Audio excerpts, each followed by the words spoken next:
Ayan guys, tingnan nyo ang aking upload kanina. Nag-breakfast lang ako. Nagkaroon siya ng critical issue. Tingnan mo, nakita nyo. Yan. This post Rails has an ownership issue.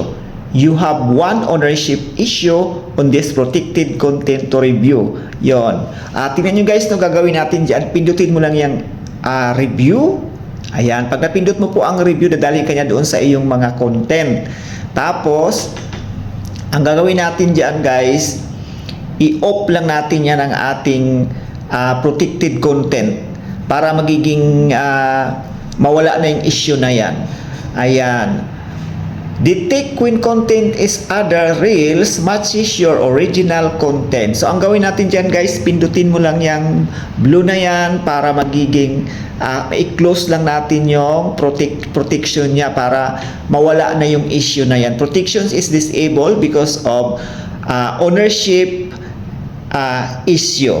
No, dinisable na lang natin yung protection niya para mawala yung kanyang issue. So ganyan ang gagawin natin pag magkaroon tayo ng mga issue, lalo na pag wala naman sarili mo naman yan video. So pwede nating i-off ang protection niya para mawala yung issue. So yan, ganyan lang gagawin natin guys, so pagka nagkaroon tayo ng mga issue regarding diyan sa ating mga ina-upload na wala naman sarili mo naman yan, bakit nagkaroon siya ng issue. So i-off na lang natin ang ating protection para mawala na yung issue. So yan lang, no.